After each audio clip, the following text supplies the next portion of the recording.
Salut à tous, aujourd'hui je vous retrouve pour une nouvelle vidéo, une présentation, une explication et un début de partie du jeu Role Player et de son extension Role Player Monsters and Minions.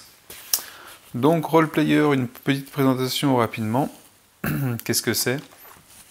C'est un jeu où qui reprend le thème de la création de personnages dans les jeux de rôle. Ce qu'on faisait, en tout cas ce que je faisais souvent quand j'étais ado, créer des personnages, les tirer au hasard, leur créer des backgrounds. Et c'était une partie parfois, même sans jouer, sans faire de partie de jeu de rôle, c'était un plaisir de créer des personnages. Donc ici, vous avez un exemple de feuille de personnage de roleplayer. On a un choix, donc j'ai le jeu de base et l'extension, donc un choix assez important de personnages. Donc un côté masculin, un côté féminin. Voilà, Dragonkin, une Madame Dragonkin.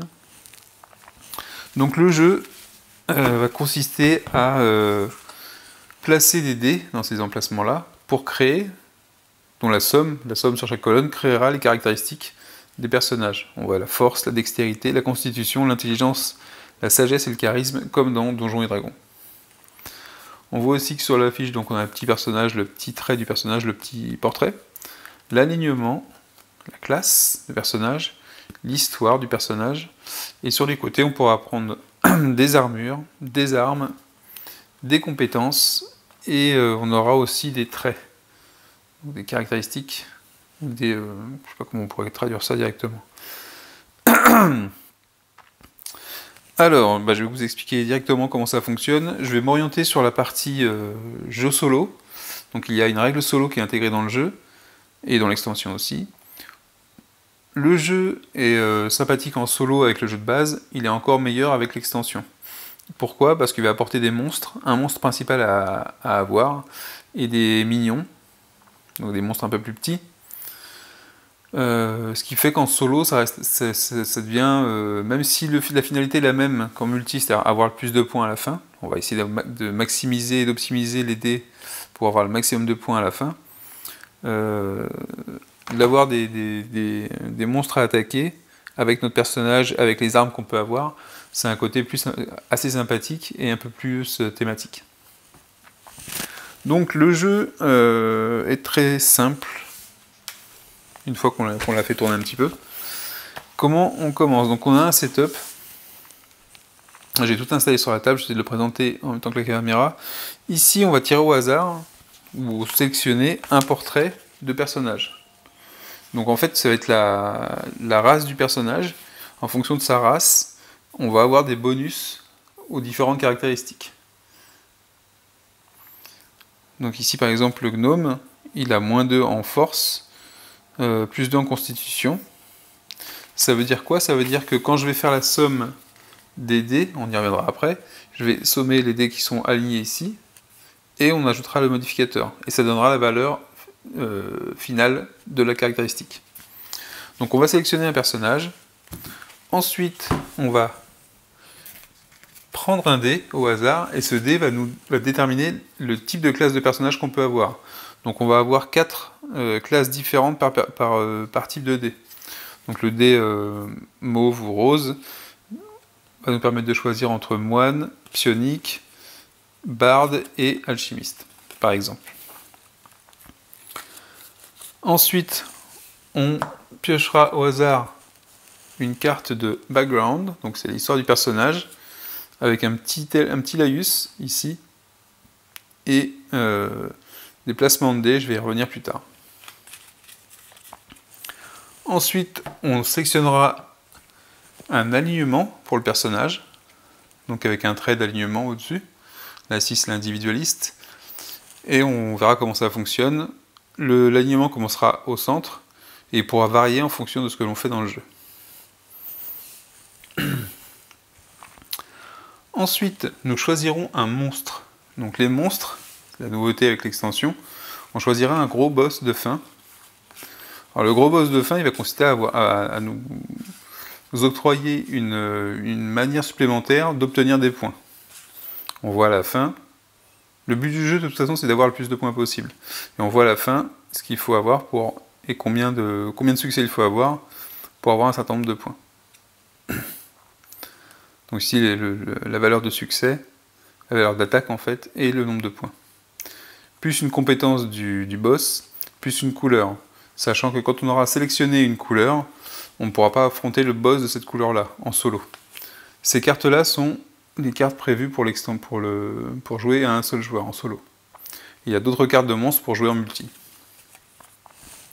Donc on aura sélectionné le monstre. Pour chaque monstre, on va avoir un choix de 3 cartes à faire. Enfin, un choix de 3 cartes. Il y aura 3 cartes à piocher. Une pour le lieu où se trouve le monstre. La deuxième, ça va concerner un obstacle qui va être sur notre voie pour aller chercher le monstre. Et le troisième, c'est l'attaque du monstre. Donc ces cartes-là, on va en tirer 3, une de chaque catégorie, et elles seront face cachée à côté du monstre. Ce sera pareil en multi. Ça sert à quoi? C'est des bonus, en fait, ces cartes-là, elles révèlent, j'en prends une au hasard par exemple, celle-là, elles permettent d'avoir des dés supplémentaires pour l'attaque du boss.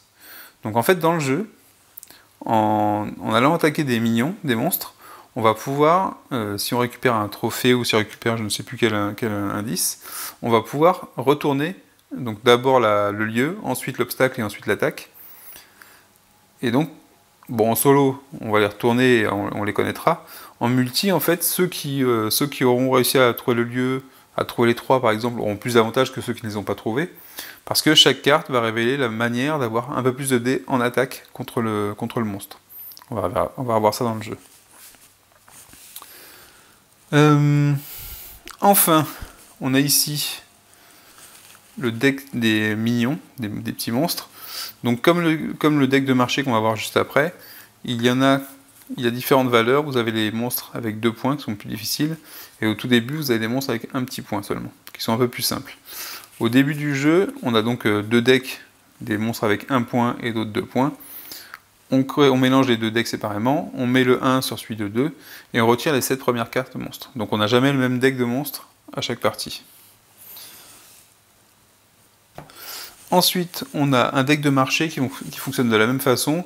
On retire un certain nombre de cartes marché en fonction du nombre de joueurs et en fonction que c'est des 1 ou des 2. Et on constitue le marché, les cartes marché. Donc dans les cartes marché, on va retrouver des objets, des compétences, des traits et des armures par exemple. On va voir comment ça fonctionne. Et on aura donc une phase de marché pour acheter les objets. Pour acheter les cartes marché en tout cas. Ici, on va avoir les cartes d'initiative. Donc c'est le point central du jeu. Le jeu est axé autour d'un... pas axé, articulé autour d'un draft de dés.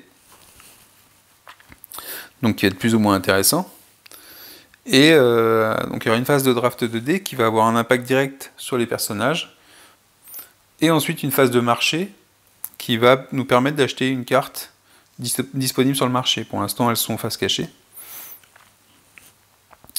La nouveauté avec l'extension Monstres et Mignons, c'est qu'en plus de la phase de marché classique, où on peut acheter une carte, ou alors défausser une carte et prendre 2 ors à la place, on va pouvoir attaquer le mignon qui est présent, ici, ou le faire passer en dessous.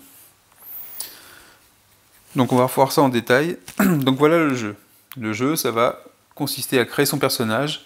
Maintenant, ça va consister aussi à combattre des minions, et au final, aller combattre le boss, et avoir le maximum de points. Donc on va voir en détail la sélection d'un personnage, je vais le jouer en solo, comment se déroule le tour, comment on achète les cartes de marché, comment est-ce qu'on combat le mignon, et comment s'articule tout ça pour obtenir et optimiser et avoir le maximum de points.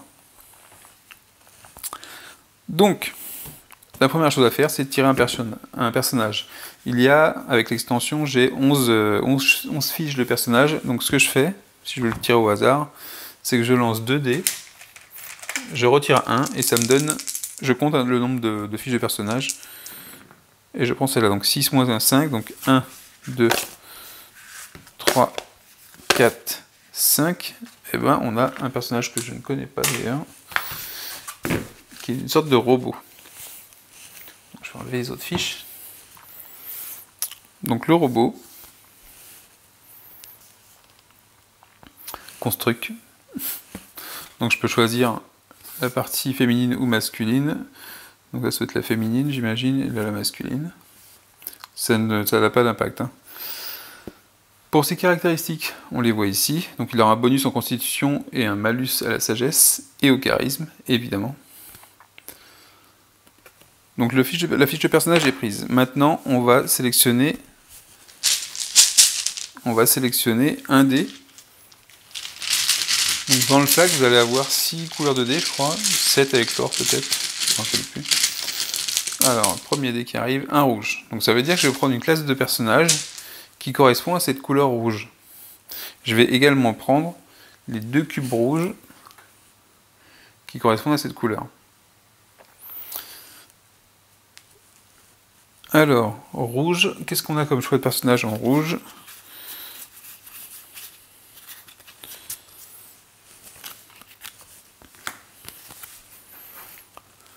J'ai le choix entre guerrier, chevalier,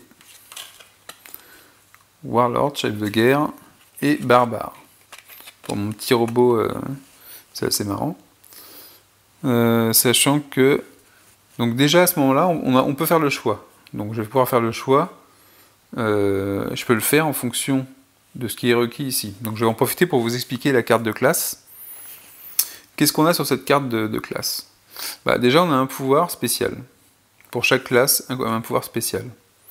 Donc ici, par exemple, pour le guerrier, après avoir acheté une carte d'armure, on peut prendre l'action qui correspond à l'attribut de constitution. Je vais y revenir après.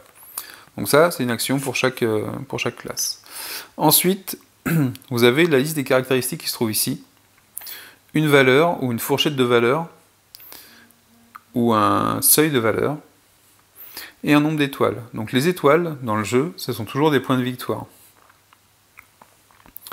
Donc ça veut dire que, et d'ailleurs on a au dos des séquences de jeu, on a ça pour pouvoir compter les points de victoire à la fin. Donc ça veut dire qu'ici, pour obtenir 4 étoiles, donc 4 points de victoire, il faut que j'arrive à la fin de la partie, au moment du décompte, à avoir 18 et 18 piles, pas en dessous, pas au-dessus, 18 piles en force, si je prends le guerrier. Si je prends le chevalier, je peux avoir 16 ou 17, j'obtiendrai 2 étoiles. D'accord ? Si je prends par exemple pour le chevalier l'intelligence, à partir du moment où j'ai 14 ou plus, j'aurai 1 point. Donc bien se rappeler que 15-16, c'est pas 14, c'est pas 17, c'est 15 ou 16. Et à ce moment-là, on a les 2 étoiles. Donc voilà comment on va marquer des points grâce à la classe de personnage. Donc ça vous guide dans votre choix de dés, parce que c'est les dés qu'on va lancer et qu'on aura à choisir, donc les dés qu'on va drafter, qui vont nous permettre d'augmenter les caractéristiques. Donc forcément, cette carte de classe va nous orienter sur ce choix. Mais pas que. Parce qu'on a vu aussi que la fiche de personnage, elle va modifier notre score. Donc il faut prendre en compte le modificateur de la fiche de personnage pour pouvoir calculer notre score. Donc voilà pour la classe de personnage. Donc moi, par exemple, je vais prendre, sachant que j'ai un +2 en constitution,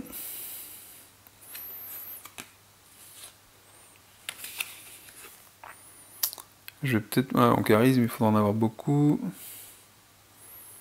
Je pourrais prendre par exemple le barbare. Ça pourrait être assez intéressant. Il a besoin d'avoir 18 ou plus en constitution, et moi j'ai un +2. Ça veut dire que je pourrais peut-être l'atteindre plus facilement. Le charisme, c'est 14 ou plus, ça rapporte pas trop de points, et moi j'ai -1. Et pour la sagesse, 14-15, et j'ai un -1 aussi. Donc peut-être que le barbare serait une bonne option. Donc je vais prendre le barbare. Donc on va faire un barbare, construct. Hop, on place sur la fiche de personnage, à cet endroit-là, la carte de classe. Ça va venir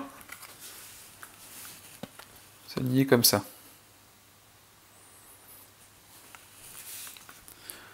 Ensuite, nous allons chercher son background. Donc son background, on a un tas de cartes background,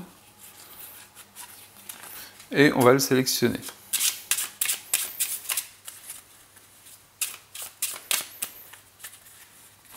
Et hop, au hasard, je vais prendre celle-là. Là, c'est intéressant. Donc le background, le mien, c'est perdu dans le temps. Donc il y a une petite histoire du background.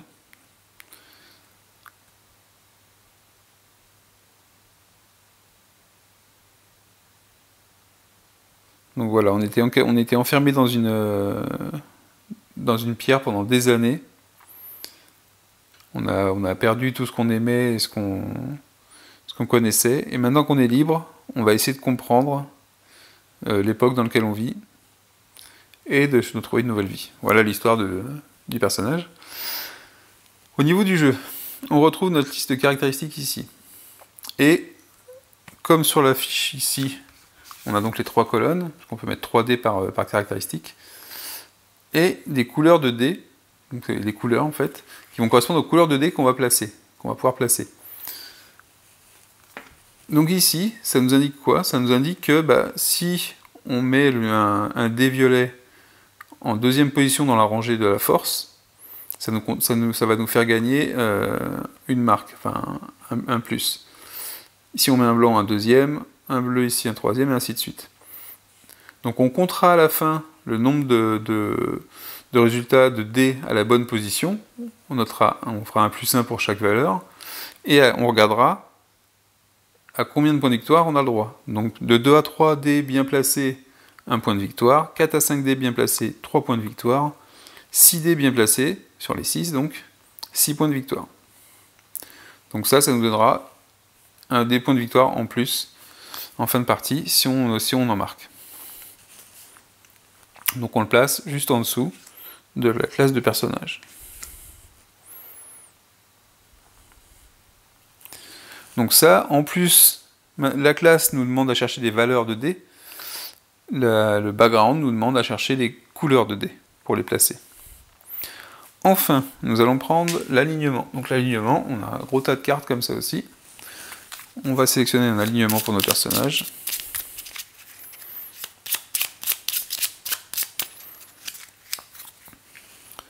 Hop, alors on va en prendre un.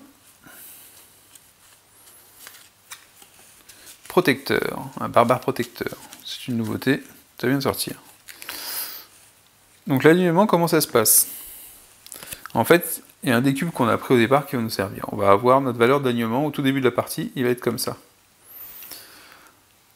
On va voir qu'il y a des actions qu'on va prendre qui vont déplacer ce cube. Donc ils vont le déplacer ici, ici, ici, ici, ici. À la fin de la partie, ce qui va se passer, c'est qu'en fonction de la position du cube, on gagnera le nombre de points de victoire qui se trouve à l'endroit du cube. Donc si on est devenu bon et... si on est devenu bon, donc juste au milieu, on aura 3 points. Si on est tout en bas, on aura -3, et ainsi de suite. D'accord? Donc ça va faire varier. Alors cette variation, elle s'obtient de 2 manières, enfin au moins de 2 manières. Il y a quand on va placer des dés, on va voir qu'on va déclencher des actions. Il y a une des caractéristiques qui permet, par son action, de changer la position du cube. Il y a également des cartes compétences et des cartes de traits qui nous permettent de faire la modification. Donc pour les compétences par exemple, c'est une obligation de pouvoir le faire. À savoir que si j'ai une compétence que j'utilise qui me fait devenir mauvais, donc qui me fait baisser mon marqueur, je peux la prendre si je peux descendre mon marqueur, mais je ne peux pas prendre l'action si je ne peux pas le faire baisser. Donc si je suis déjà ici et que je vais utiliser une compétence qui me fait baisser mon marqueur dans l'alignement, je ne peux pas la prendre, l'action. Donc on va voir qu'en fait c'est intéressant parce que les skills, les compétences sont en lien direct avec effectivement le côté de l'alignement qu'on utilise. Donc ici on a evil, good, chaotique et lawful, loyal. Donc c'est exactement les termes qu'on verrait dans un jeu de rôle de style Donjons et Dragons. Donc la carte d'alignement, elle se met sur le côté avec le petit cube en dessous. Hop.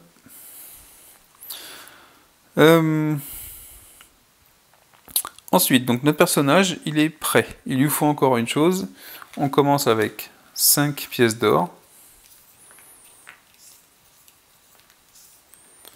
Voilà, il a ses 5 pièces d'or. Le petit cube ici nous permet de nous rappeler la couleur et de marquer le résultat à la fin. Sur l'aire de jeu, on a placé on a sélectionné, ah oui, on va sélectionner d'ailleurs le monstre. Donc on a pris quelle couleur? Le rouge. Donc ça veut dire que je vais éliminer le monstre.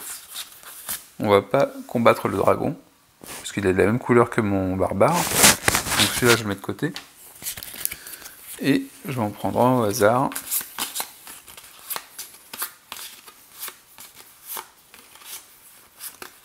On va prendre celui-là, et c'est un démon. Je vais rechanger, j'ai envie de rechanger parce que c'est le démon, je l'ai déjà combattu dans une précédente partie, je veux bien changer. Donc je vous présente comme le démon. Donc ici c'est le nombre de points de vie qui est seulement à titre d'information. Parce qu'en fait c'est le nombre minimum pour pouvoir le battre, pour pouvoir faire un point de victoire. Donc ici c'est le nombre de touches qu'on va faire avec les dés d'attaque, les points de victoire qui correspondent, et sa compétence. Donc les compétences des boss, c'est simple, c'est qu'elles influencent votre jet de dés final contre lui. Donc on va ajouter un certain nombre de dés, le maximum que l'on peut de jet de dés d'attaque. Les dés d'attaque, c'est ce genre de dés, c'est les D6 hein, classiques. Et on va tous les additionner. Mais lui, son pouvoir, c'est que tous les 5, une fois qu'on a fait le jet, tous les 5, on les tourne du côté opposé. Donc ça devient des 2. Parce que l'opposé du 5, c'est un 2. Donc on aura intérêt à avoir des cartes ou des compétences qui nous permettent de relancer ou de modifier les résultats des dés. Donc voilà, donc on va pas prendre le démon, on va en prendre un autre, je vais prendre le suivant, c'est une chimère. Hop, la chimère. Donc vous voyez, c'est que son pouvoir, c'est que pendant le combat, tous les rerolls qui à la base coûtent 1 et 1 XP, on va voir qu'on a des XP dans le jeu, des points d'expérience, au lieu de coûter 1 point d'XP pour relancer un dé, là ça coûtera 2 points d'expérience. Donc la chimère on la place ici, et on va aller sélectionner les cartes qui vont correspondre à son lieu, à un obstacle sur la route pour aller la rejoindre, et à son attaque. La chimère, elle est là. Hop.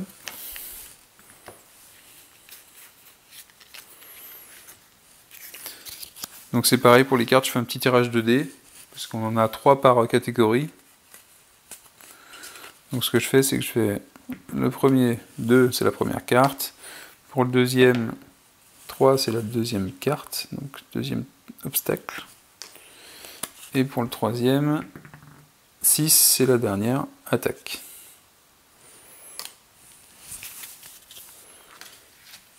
Donc évidemment, on ne les regarde pas, puisque le but c'est d'obtenir, donc on va placer dans l'ordre par contre, le lieu, l'obstacle et l'attaque. Alors dessus, normalement, on peut placer des petits marqueurs qui sont prévus aussi.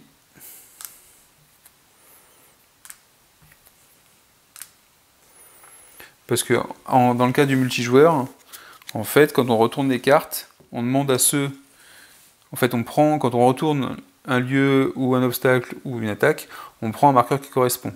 Le joueur qui peut regarder prend le marqueur qui correspond pour signaler à la fin du jeu qu'il le connaît. Donc ça veut dire qu'on appliquera le résultat de la carte à ceux qui ont le marqueur qui correspond. Donc pour le monstre, c'est fait. On retourne la première carte mignon. C'est un satyre.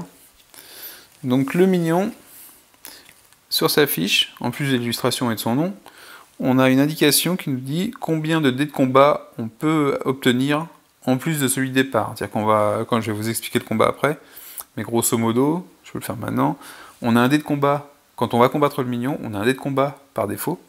Ensuite, on applique cette zone-là qui dit comment je peux augmenter le nombre de mes dés de combat. Donc effectivement, c'est quelque chose qu'on voit avant, on va le voir pendant toute la partie, donc on peut faire en sorte de se préparer pour l'attaquer. Donc comment est-ce que j'obtiens plus de dés? Sachant que je peux avoir des dés supplémentaires avec des cartes que j'aurais achetées au marché. Et au final, on a les récompenses par rapport au nombre de dégâts qu'on va faire au mignon. Donc de 1 à 6, on aura un petit marqueur bleu, c'est un point d'expérience. Ils sont symbolisés par les petits cubes bleus translucides. De 7 à 11 points, on obtient 2 XP. Et en plus, on a un trophée. Le trophée, ça veut dire quoi? Ça veut dire qu'on va prendre la carte du mignon avec nous et qu'on va pouvoir regarder une des cartes du monstre. 12+, c'est la même chose, sauf qu'on gagne un peu plus. Donc vous avez le symbole trophée qui se trouve ici. Je ne sais plus s'il y a d'autres symboles. Si par exemple ici on a le symbole. Donc vous pourriez très bien tomber là-dessus aussi. Ça c'est une blessure. Donc si jamais je fais que ce score-là, j'obtiendrai un point d'expérience mais aussi une blessure. 2 points d'expérience, 3 points d'expérience. C'est un trophée, donc on va garder la carte avec nous. Et en plus, on aura un point de gloire en plus qu'on utilisera à la fin de la partie. Ou pour le combat contre le méchant, je sais plus. Je crois que c'est tout. Alors, on révèle également les cartes marché. Donc les cartes marché. Hop. Donc un exemple de carte, j'ai 2 exemples de cartes marché. Tout ce qui est armure. Donc c'est, il y a marqué armure ici. Hein. Les armures, c'est des collections de cartes. Donc en fait, on aura un nombre de points de victoire à la fin de la partie en fonction du nombre de pièces d'équipement qu'on a de ce set d'armure. Donc ici, c'est l'armure en cuir. Donc si on a le set d'armure en cuir, en fonction du nombre de pièces qu'on a, on aura plus ou moins de points. Donc 1 point pour une pièce, 3 points pour 2 pièces, 5 points pour 3 pièces, 8 points pour 4 pièces. En plus, on aura un bonus de plus 1 pour le set, hein, donc pour l'ensemble des cartes armure appartenant au même set, si c'est porté par un guerrier, enfin, par un personnage de type pourpre ou noir, dont la classe est pourpre ou noir. Donc nous, pour le coup, ça vaut pas, parce que, enfin, ça marche pas parce que nous, on est une classe rouge, qui correspond au dé que j'ai tiré au début. Donc ça, c'est pour les armures. Vous avez des armes. Donc qui ont un pouvoir et qui se portent à une main. Donc les armes, on a le droit d'avoir 2 armes à une main ou une arme à 2 mains. Les armures, on peut en avoir autant qu'on veut, c'est comme si on avait une garde-robe. Par contre, pour les armes, on est limité. Certaines cartes ou certaines classes vont avoir plus de choix là-dessus. Et en plus, ça nous fournit un bonus permanent. Quand on sélectionne une carte d'initiative avec de l'or dessus, on ajoute un or. Je vais y revenir après. Ici, bah c'est simple, c'est le coût en or de la carte. Donc ça, c'est très facile. Une carte de type trait. Donc les traits vont nous permettre d'avoir des points supplémentaires à la fin de la partie, donc quand on va déclencher le décompte final. Donc ici, ça serait gagner 2 points de victoire pour chacun des attributs qui seraient de 5 ou moins. Alors évidemment, ça rentre un peu en contradiction avec notre recherche des points, mais parfois dans le jeu, il faut savoir basculer sur ce genre de cartes. Donc on va avoir plusieurs pour pouvoir marquer plus de points que si on avait recherché les caractéristiques directement. Donc celle-là, elle coûte 6.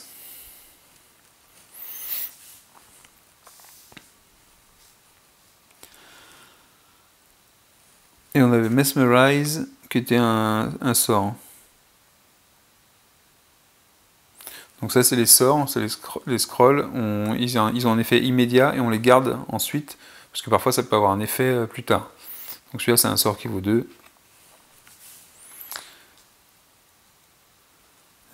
Faudrait que je regarde, je ne sais pas pourquoi il y a une petite flèche ici.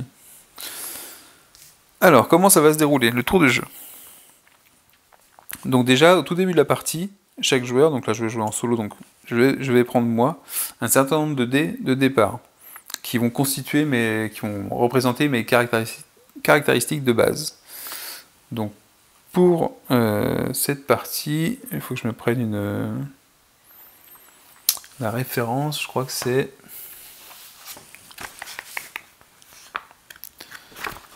Je ne me rappelle plus du nombre de dés.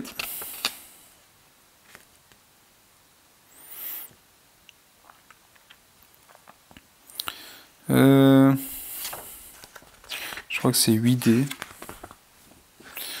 Je crois que c'est 8 dés, mais je n'en suis plus sûr.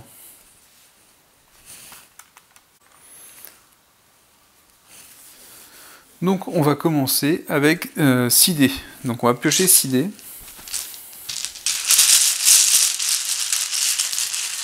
Alors dans le jeu, on va arriver, je vais faire avant de piocher. Voilà le type de dés qu'on peut avoir.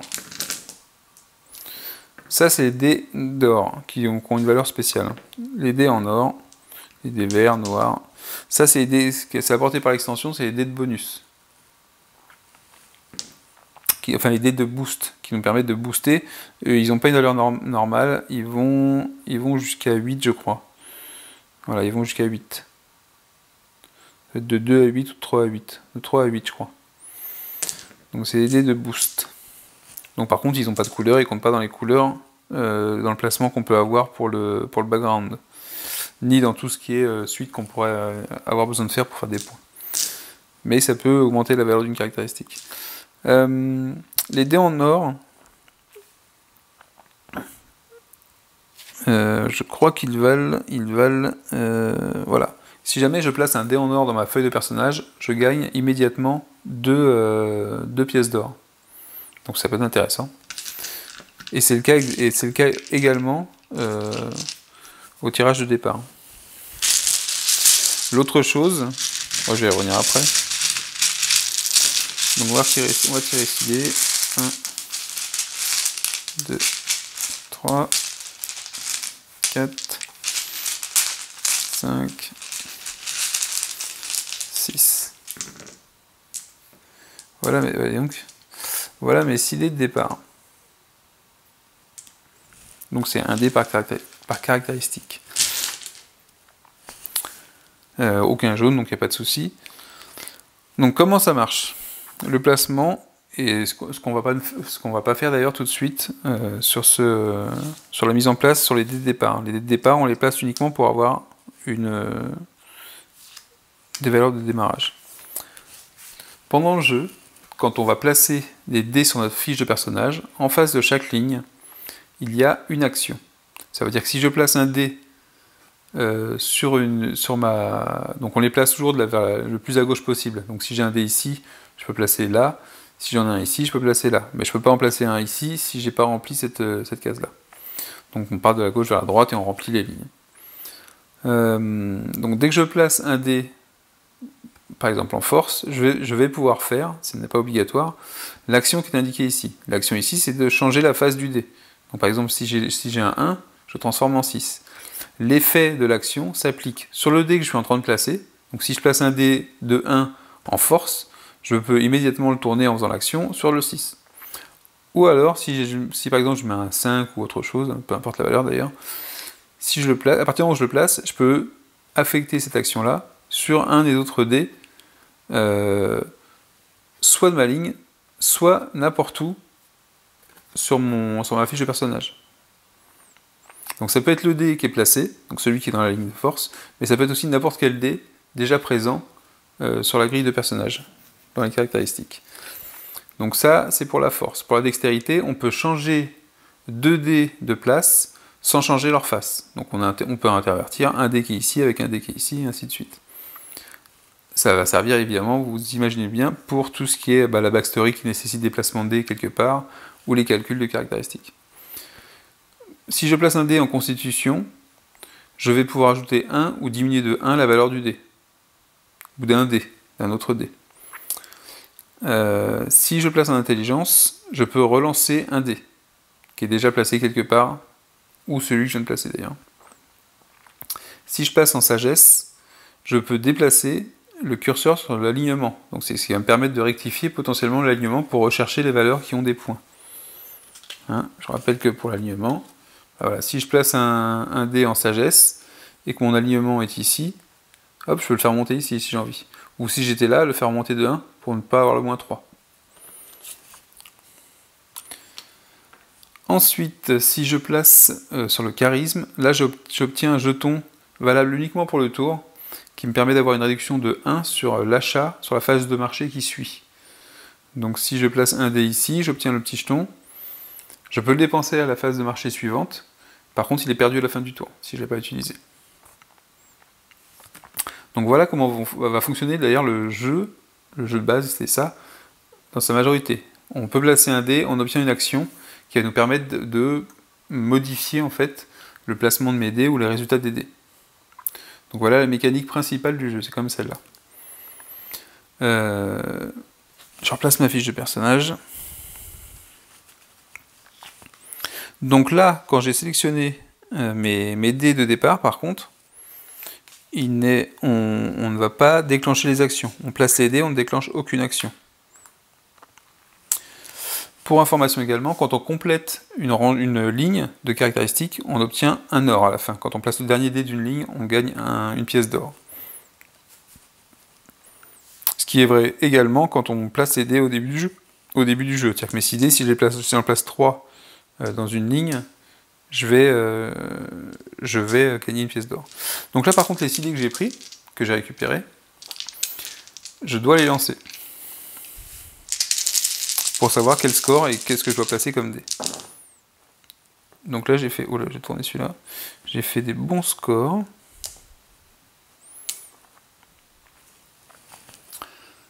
Et je vais donc placer mes dés.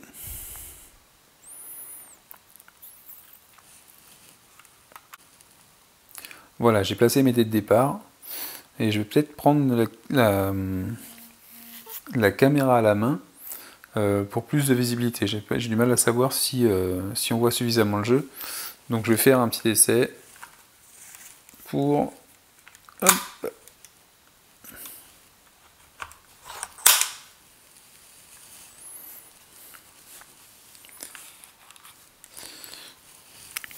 Donc voilà ma fiche de personnage. Ah.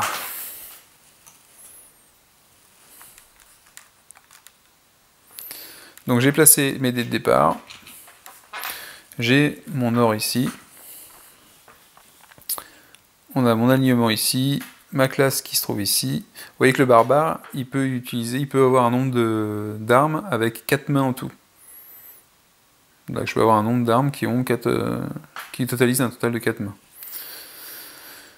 Et puis évidemment mon background. Alors, ici pour info, j'ai les petites cartes de rappel qui disent comment on peut dépenser de l'or, comment on peut en gagner, et la séquence du tour de jeu, qui a été modifiée depuis la version de base, qui intègre en fait l'attaque des minions. Alors, ici c'est le marché. Alors comment ça va s'articuler? Au début d'un tour, on va lancer un nombre de dés qui est égal au nombre de cartes d'initiative qu'on a ici. Donc c'est en fait, généralement, c'est le nombre de joueurs plus 1. En solo, on est sur un mode 2 joueurs, mais si on était à 2 joueurs, on aurait 3 cartes. Si on était à 3 joueurs, on aurait 4 cartes d'initiative. Donc vous voyez qu'on a une valeur d'initiative. Ici, parfois, c'est indiqué qu'il y a une petite pièce à poser au début de la phase d'initiative. Pour ces 2 dés-là, je vais y revenir, c'est la règle solo, et la règle solo avec les minions. Donc là, je dois sélectionner 3 dés. Donc comment ça se passe? Je prends dans le sac des dés, je prends 3 dés et je les lance. Donc je les prends au hasard, 2, 3, et je les lance. Et j'obtiens, on va dire 5, j'obtiens ces 3 dés-là. Donc ces 3 dés-là, on les place sur les cartes d'initiative, pas de n'importe comment. On les place dans l'ordre de leur valeur. Si jamais on arrive à une égalité, on choisit. Donc par exemple, ici c'est le 1 d'abord, le 4 ensuite, et le 5 après. Donc l'initiative c'est quoi? Ça c'est la plus courte initiative, la suivante et la suivante. Celle-là nous permet de récupérer une pièce d'or si on prend le dé. Celle-là, on prendra le 5, et ici le 1. Alors, quel est l'intérêt, à quoi sert l'initiative? L'initiative c'est simple, c'est celui qui a la plus courte initiative, donc qui est le plus rapide, il achète en premier au marché. Le deuxième achète ensuite, le troisième ensuite, et ainsi de suite. Donc quand on est à plusieurs, il y a un intérêt d'acheter parfois, d'être sûr de pouvoir récupérer la carte quand on veut acheter avant quelqu'un d'autre. D'où l'intérêt de l'initiative. Évidemment, l'initiative la plus courte, la plus basse souvent, ou celui qui sera le plus rapide, c'est souvent une valeur inférieure, sauf si on tire des gros scores. Voilà pour la partie draft des dés. Donc effectivement, quand on a ça, on a parfois un intérêt à prendre celle-là parce qu'elle est faible, mais on pourra utiliser un pouvoir, par exemple la force, pour le retourner de l'autre côté. En plus, ici, c'est un dé de type or, donc on sait que quand on le prend, on gagne 2 ors, tout de suite, et immédiatement, et ça peut servir pour la phase de marché. Donc on gagne et l'initiative et potentiellement de l'or. Enfin, on gagne de l'or. Donc voilà. Pour le jeu solo, comment ça se passe? Si je prends ce dé-là, donc je suis tout seul, donc j'ai pas d'autres concurrents, mais l'adversaire est représenté par les 2 dés qui sont ici et ici. Si je prends ce dé-là, il n'y a rien de spécial qui se passe. Je vais prendre le dé, je vais le placer sur ma fiche de personnage, et ensuite je vais passer à ma phase de marché. Si je prends ce dé-là, donc je vais pouvoir récupérer ce dé-là, prendre la pièce, et lancer le dé. Quand je vais lancer le dé, en fonction de sa valeur, je vais retirer du marché la carte qui sera indiquée par le dé. Donc si c'est 1, c'est celle-là, si c'est 2, c'est celle-là, si c'est 3, c'est celle-là, si c'est 4, c'est celle-là. Ah oui, mais... Et le 5 et le 6. Si je fais 5 ou 6, je fais passer le mignon dans la pile du dessous et je révèle un nouveau mignon. Donc ça veut dire que ça me change le mignon qui se trouve ici, et que potentiellement je voulais attaquer. Donc ça peut changer en cours de scénario. Si jamais je prends ce dé-là, et à ce moment-là je lance les 2 dés, et j'applique le résultat de la même façon. Ça veut dire que j'ai 2 cartes du marché potentiellement qui vont disparaître, ou une carte de marché et un nouveau mignon, et ainsi de suite. Voilà comment on fait la simulation de la pression de l'adversaire dans Roleplayer, et je trouve que ça tourne plutôt bien. Parce que ça nous aide ça nous met quand même un peu la pression de savoir si on a toujours le risque, dès qu'on va choisir un de ces dés-là, de perdre une carte de marché, et si jamais il y en a une seule que l'on veut et pas d'autre, ça peut être celle-là. Ou ça peut être, on veut attaquer le mignon, et finalement il change, on se retrouve avec un mignon qu'on ne voulait pas attaquer, et qui nous intéresse moins, et à ce moment-là, ça devient plus délicat. Donc, pour le draft de dés, donc pour les phases d'initiative, c'est comme ça que ça marche. Donc, on va commencer à le faire. Là, par exemple, qu'est-ce que je pourrais prendre ? Je vais d'abord regarder s'il y a quelque chose qui m'intéresserait.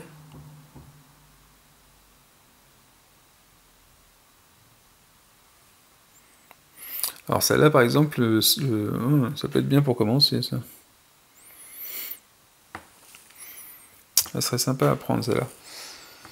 Parce que celle-là, c'est un sort immédiat, mais elle nous fait gagner un nombre de pièces d'or équivalent à la valeur de la face en première position de mon rang de charisme, qui est ici, et qui est 5. Ça veut dire que si jamais j'achète ce scroll-là, dès que je l'ai acheté, je vais gagner 5 pièces d'or. Ce qui est pas mal. Ça me fait gagner 3 pièces, quoi. Vu le coup que ça... Alors... Mais j'ai pas peur qu'il y ait une... J'ai pas spécialement peur, mais je vais quand même prendre celui-là. Je vais prendre le 1. Alors, petite information, les cartes, on va voir après pour la phase de marché. Je prends ce 1-là. Donc je vais le placer en force. Et vu que je le place en force, donc immédiatement déjà je gagne 2 pièces d'or parce que je place un dé en force. Enfin, je place un dé de type gold. Et immédiatement, je peux réaliser l'action qui se trouve ici, qui est de passer un dé sur sa face opposée. Bon, d'ailleurs, je ne peux pas le placer ici, c'était ici. Donc, je vais appliquer l'action sur ce dé-là. Donc, je passe celui-là en 6. Et là, j'ai déjà 11 en force, sachant que ma cible, c'est 16 ou 17.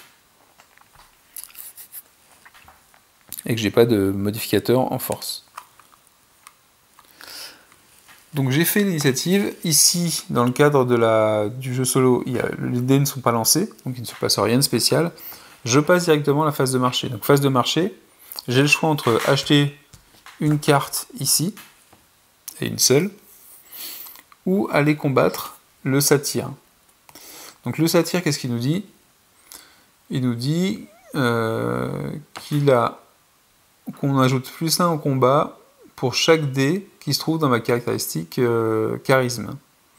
Donc j'ai qu'un seul dé, c'est vrai que je vais gagner au mieux un seul dé en plus. Le combat, c'est très simple, hein, on a un dé de départ. les dés supplémentaires qui viennent en bonus, et on jette les dés, et on fait la somme des points qui sont sur les dés. Et après on regarde la valeur globale. Donc je sais pas si j'ai intérêt à attaquer le satyre tout de suite, j'ai plutôt aller faire ma phase de marché, et je vais prendre le scroll ici. Donc ce scroll que je vais mettre, je sais pas où, je vais mettre sur le côté, me fait immédiatement gagner de l'or équivalent à ce dé là. Donc je gagne 5 pièces d'or. Mais par contre, au préalable, il faut que j'en dépense 2, donc j'en gagne 3. J'en dépense 2, j'en gagne 5. Donc 1, 2, 3. Fin de la phase de marché. Donc qu'est-ce qui se passe à la fin de la phase de marché? C'est très simple. Enfin, c'est la fin du... Que je dis de bêtises. Donc normalement, quand on joue à plusieurs, on est censé prendre les cartes ou se rappeler du numéro, et après on remet les cartes au milieu. Genre on les prend, comme ça on joue dans l'ordre. Bon là je suis tout seul, c'est pas la peine. Ces dés-là qui n'ont pas été pris, ils reviennent dans le sac. Les cartes marchées sont défaussées. Hop. Et on en place des nouvelles. Donc à chaque tour, si on n'a pas pris une carte marché, vous l'avez deviné, on ne pourra pas récupérer la carte. Donc voilà mes 4 nouvelles cartes marchées. On a la suite du set de cuir. Un autre set. On a 2 armes là ici. Cette fois-ci par contre on a une longsword. Et on a... oh c'est pas mal ça, et une dague.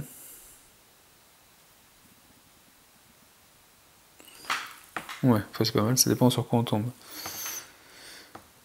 Donc, puisque c'est un nouveau tour, on repioche 3 dés.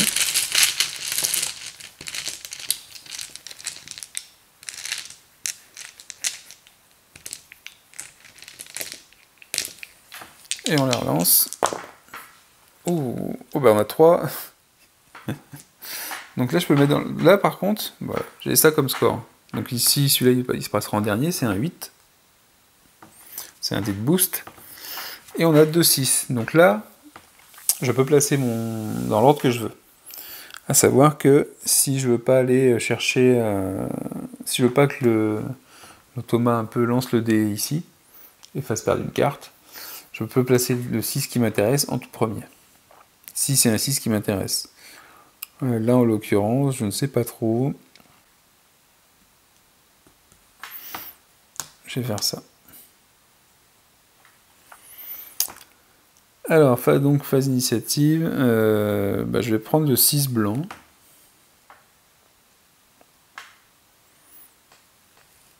Et je vais le placer en... Ah oui, si je le place là, je le place en charisme.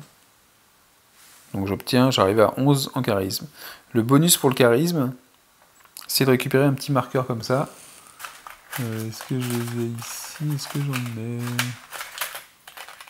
Hop là, un petit marqueur qui va me servir pour ma phase de marché immédiatement. Celle qui arrive maintenant, je lance pas de dés parce que je n'ai pas choisi un des 2 dés ici, donc je prends pas la pièce non plus. Sachant que la pièce, on n'ajoute pas, on cumule pas. C'est-à-dire que si elle n'est pas prise, on la laisse pour le tour suivant. Si elle est prise, on en remet une sur la carte d'initiative numéro 2. Donc phase de marché. Ou alors je pourrais attaquer le satyre. Est-ce qu'il y a une... Donc ici, l'épée longue nous permet d'avoir un +1 sur la valeur des dés qui sont de la couleur de ma classe. Donc sur tous les dés rouges, j'aurai un +1 à la fin de la partie pour calculer les points. Mais ça veut dire qu'il faut le prendre en compte. C'est des cartes difficiles, parce qu'il faut le prendre en compte quand vous allez calculer vos valeurs ici. Parce que si jamais vous dépassez... Si vous avez un dé rouge dans une ligne et que ça vous fait dépasser le score, par exemple ici, si ça vous fait passer à 16 au lieu de 15, c'est dommage. Et ici, ce serait sur tous les dés qui sont de type gold. Ouais. Alors, par contre, ce que je peux faire ici, c'est peut-être ça. Prendre cette carte-là. Ou attaquer le gobelin, ça peut être sympa aussi quand même.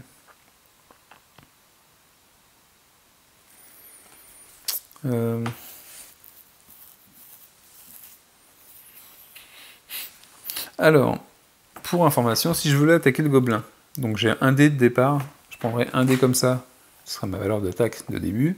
Ensuite, je regarde ce qui est marqué sur la carte du gobelin, du satyre, je sais pas pourquoi le du gobelin, je confonds avec l'anque. Donc j'aurai un dé pour chaque dé que j'ai en charisme. Donc j'ai 2 dés en charisme, ça veut dire que je prendrai 2 dés en plus. Donc j'aurai 3 dés à lancer pour combattre le satyre. Je pourrais également, comme c'est indiqué ici, dépenser dépenser un XP si je veux relancer un dé de combat, mais j'en ai pas d'XP. Mais ici, ce qui nous intéresse, c'est ici, dépenser 3 XP ou 5 gold pour avoir un dé de combat supplémentaire. Ça correspond dans le jeu, en fait, on loue les services d'un mercenaire. Donc contre 5 pièces d'or, je peux avoir un mercenaire avec moi et avoir un dé de combat en plus. Bon, voilà. Je voulais le signaler parce que je ne l'ai pas dit.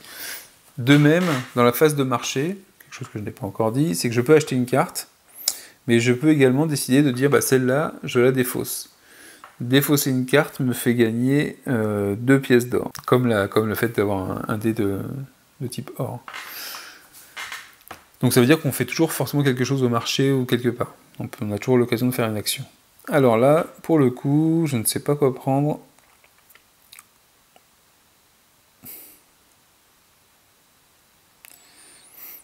Alors l'intelligence, ça pourrait être intelligence, ça pourrait être bien.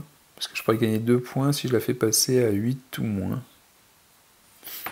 On va prendre cette carte-là. C'est un trait.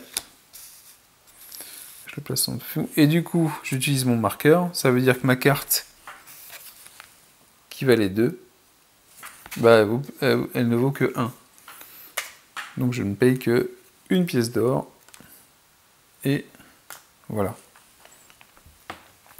J'ai terminé le tour. Les 2 dés qui n'ont pas été utilisés, ils reviennent dans le sac. Les cartes, elles sont défaussées. On en met 4 nouvelles. Donc j'ai pas fait le combat contre le satyre, mais je vais pas tarder à le faire, je pense. S'il ne change pas. Hop, on a 4 nouvelles cartes marché. On retire 3 dés.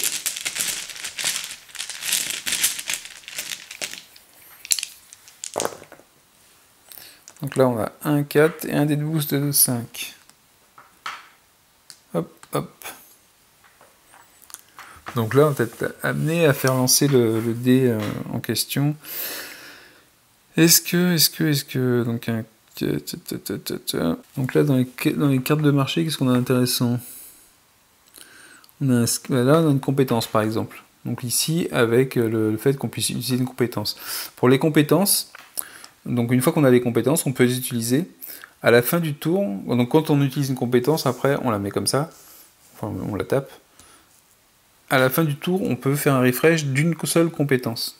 Donc je peux en utiliser autant que je veux dans le tour. Par contre, à la fin, je vais en refresh qu'une seule. Ça veut dire qu'au tour suivant, j'aurai moins de disponibles.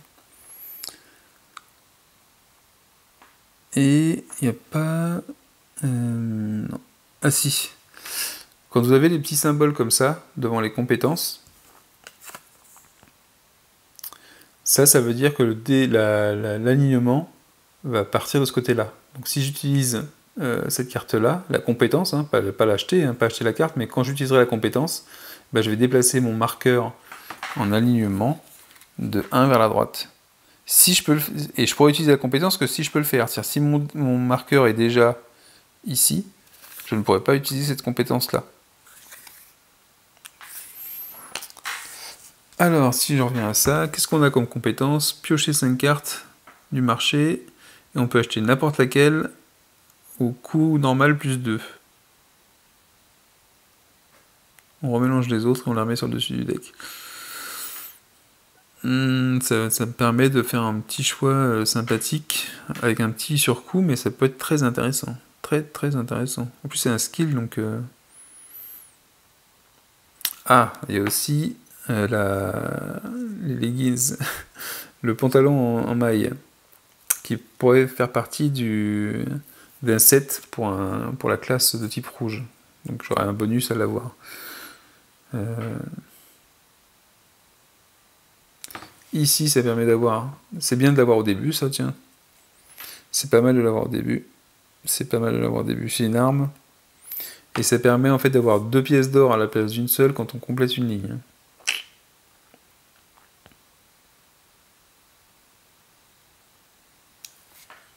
Oh! Celle-là aussi, c'est pas mal. Avant ou après avoir pris la carte d'initiative, donc celle d'avoir choisi l'initiative, on peut prendre tous les dés qui sont présents et les relancer. Et on les réarrange en fait dessus. Donc ça peut être très intéressant aussi. Vers quoi je vais aller? Je crois que je vais aller prendre cette carte là-bas au bout. Donc d'abord, pour ça, je vais prendre ce dé-là. Je vais le mettre en... En quoi je vais le mettre?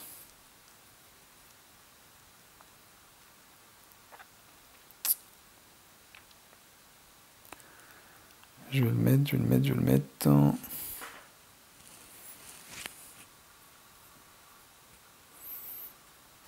Je vais le mettre en Wisdom.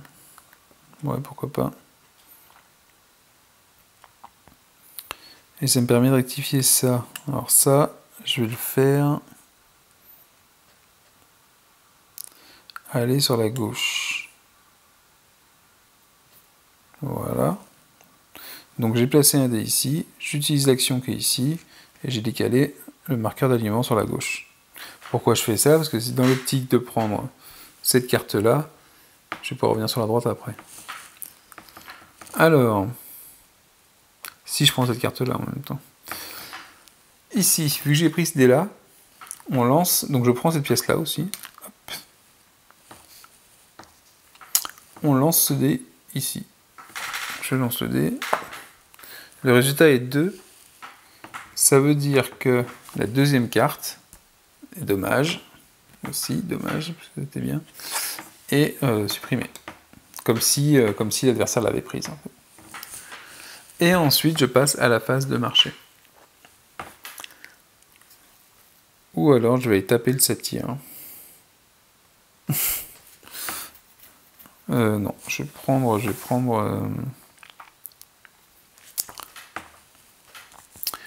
cette carte-là, qui vaut 3. C'est un skill. Les skills, ils se mettent ici. Hop, les compétences ici. Je vais garder mon parchemin en dessous. Alors, donc il faut que je paye 3 déjà. 1, 2, 3.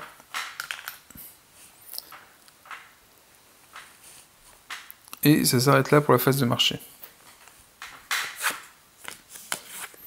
Donc ça, c'est défaussé. Les dés, ils sont remis ici. On repioche une nouvelle carte de marché. Et je crois que là... Ouais, je vais peut-être aller faire un combat après.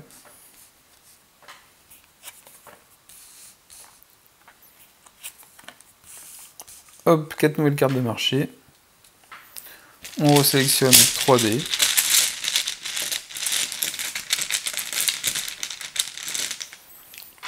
On les lance. Oh bah 2 boosts et un... C'est rare que j'ai autant de boosts comme ça.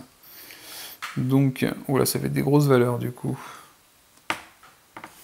5, 6, 8. Et il faut que je remette une pièce ici. Hop. Donc dans les cartes de marché, est-ce qu'on a des choses intéressantes? Donc ici, c'est avant la phase de dé. On peut échanger une des cartes de type trait avec celle de la carte du marché. C'est pas mal parce que si on change de tactique ou si on n'a pas eu ce qu'on voulait, parce que ici, je rappelle, il y a des conditions dessus. Donc si on se rend compte qu'on n'arrive pas à la faire, ça permet de l'échanger. C'est pas mal. Déguisement. Tumble, petite cascade.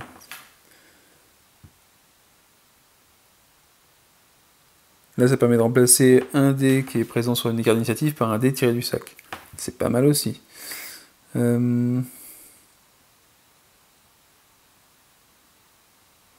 Là, ça permet d'avoir des points de victoire en plus si on a 18 ou plus dans une des lignes. Je sais pas si c'est pratique ça.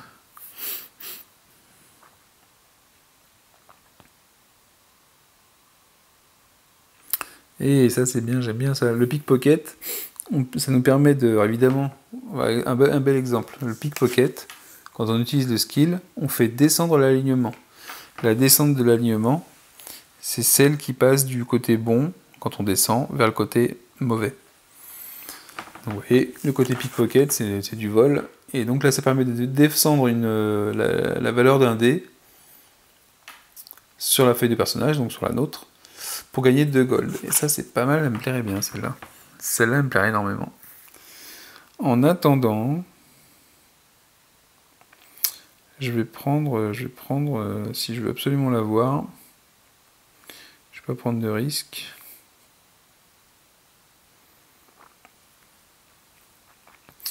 Je vais pas prendre de risque et je vais peut-être prendre le 5.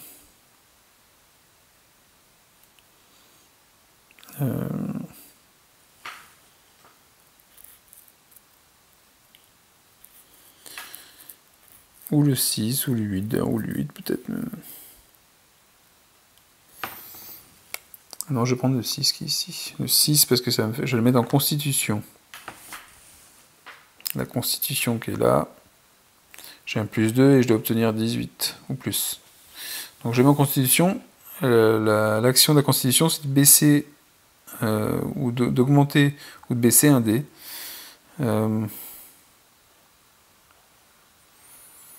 Donc je vais baisser en fait mon score en intelligence. Je vais le baisser, je vais le passer à 4. Alors pourquoi je fais ça?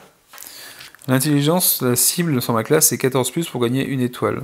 Mais avec ma carte de trait foolish là, fou, si jamais j'ai l'intelligence ou la sagesse qui ont 8 ou moins, je gagne 2 étoiles. Donc je vais gagner un petit différentiel d'un point de victoire. Ce serait pas mal.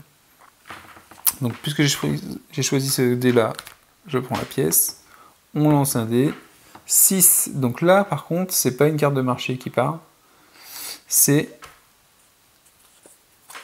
ce mignon qui passe en dessous, il a fui, et il y en a un nouveau qui arrive. Donc si je comptais faire le combat contre le mignon à ce moment-là, c'était raté.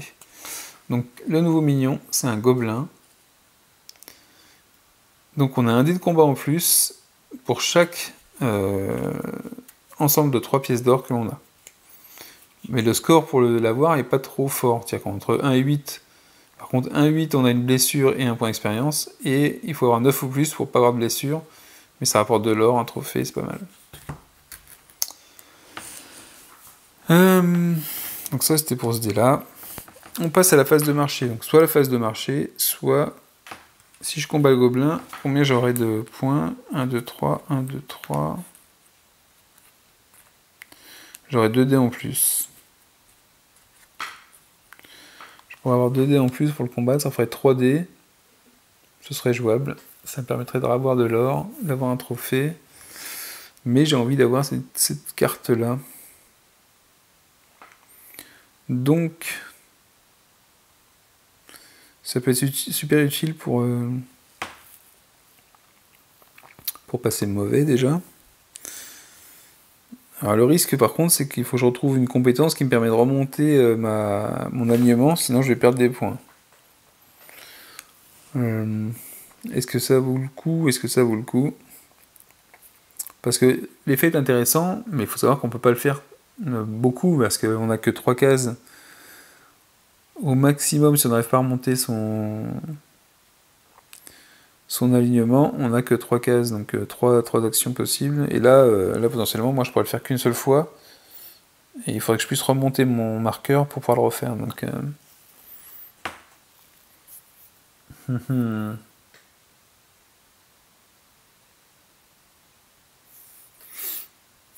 vais aller combattre le gobelin du coup. Je vais aller combattre le gobelin. Donc le gobelin, pour le combattre, j'ai un dé de départ. Ensuite, on a vu que j'avais 2 fois 3 pièces d'or, donc 2 dés supplémentaires. Et je vais lancer les 3 dés pour attaquer le gobelin. Ouf. C'est bof de chez bof. On a fait 8. 8, ça veut dire que je suis dans la première limite ici. Donc déjà que je vais... Alors j'ai blessé le gobelin, donc je vais gagner un point d'expérience, mais je vais gagner également une blessure. Donc, un point d'expérience, hop, et une blessure. Enfin, par contre, il faut que je regarde. Et le gobelin, donc lui, il a été attaqué, il repasse en dessous la pile. Il n'est pas défaussé, hein, il repasse en dessous la pile. Parce que j'ai pas... Il arrive seulement, parce que j'ai pas atteint le minimum que je devais faire, c'est-à-dire 9. Et j'ai rien en plus pour le faire. Donc la blessure, elle aura un impact à la fin du combat. À la fin du jeu, lors du combat contre le boss. Il me semble que ça va me retirer un dé, ou retirer 1 sur un dé. Je crois que c'est un dé que ça retire. Sur le combat final. Donc je m'arrête là pour la première partie de cette explication des règles de Role Player. J'espère que ça vous a plu. Moi j'aime beaucoup le jeu, avec l'extension des minions c'est très bon. Je continuerai la partie, si vous voulez la suivre tant mieux, sinon c'est pas très grave. Je pense que vous avez une bonne idée, un bon aperçu du jeu et des mécaniques. Je vous dis à la prochaine, ciao.